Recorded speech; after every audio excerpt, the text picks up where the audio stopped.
بسم اللہ الرحمن الرحیم نحمدہ ونصلی علی رسولہ الکریم اما بعد السلام علیکم ورحمۃ اللہ وبرکاتہ۔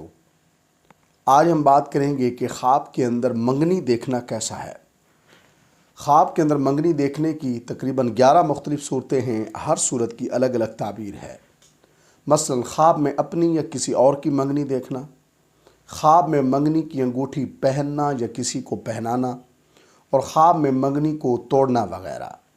اگر آپ بھی ان صورتوں میں سے کسی صورت کی یا ان کے ساتھ ملتی جلتی کسی اور صورت کی تعبیر جاننا چاہتے ہیں تو اس ویڈیو کو آخر تک ضرور دیکھیں۔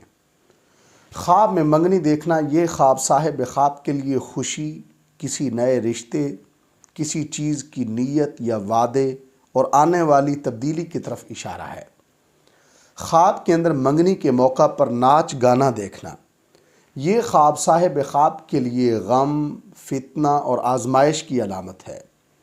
خواب میں اپنی منگنی دیکھنا، یہ خواب اگر کوئی کنوارا یا کنواری دیکھے تو اس کے لیے اچھا رشتہ یا اہم فیصلے سے تعبیر ہے، اور اگر کوئی شادی شدہ خواب کے اندر منگنی دیکھے تو یہ خواب اس کے لیے زندگی میں نئے موڑ، ذمہ داری یا خوشی کی علامت ہے۔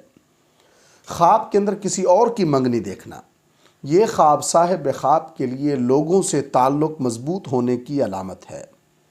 خواب کے اندر زبردستی منگنی ہونا، یہ خواب صاحب خواب کے لیے دباؤ کی علامت ہے، ایسے فیصلے کی طرف اشارہ ہے جو دل کے خلاف ہو۔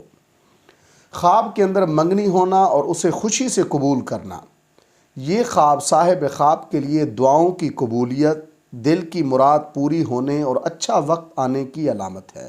خواب کے اندر منگنی ٹوٹ جانا، یہ خواب کسی وعدے میں تاخیر، غلط توقعات یا کوئی منصوبہ مکمل نہ ہونے کی طرف اشارہ ہے۔ خواب کے اندر کسی نامعلوم شخص سے منگنی ہونا، یہ خواب صاحب خواب کے لیے نئی زندگی، قسمت کی طرف سے آزمائش یا تحفے کی طرف اشارہ ہے۔ خواب کے اندر کسی جاننے والے کے ساتھ منگنی ہونا، یہ خواب اس جاننے والے سے فائدہ ملنے یا اس کے متعلق کوئی فیصلہ آنے سے تعبیر ہے۔ خواب کے اندر منگنی کی انگوٹھی دیکھنا، یہ خواب صاحب خواب کے لیے وعدہ، رزق، عزت یا منصب ملنے سے تعبیر ہے۔ خواب کے اندر منگنی کی انگوٹھی ٹوٹ جانا، یہ خواب صاحب خواب کے لیے وعدے اور رزق میں رکاوٹ، عزت اور منصب کے نقصان سے تعبیر ہے۔ اللہ تبارک و تعالیٰ سے دعا ہے کہ ہمارے لیے ہمارے خوابوں کو باعث رحمت اور برکت بنائیں۔ السلام علیکم ورحمۃ اللہ وبرکاتہ۔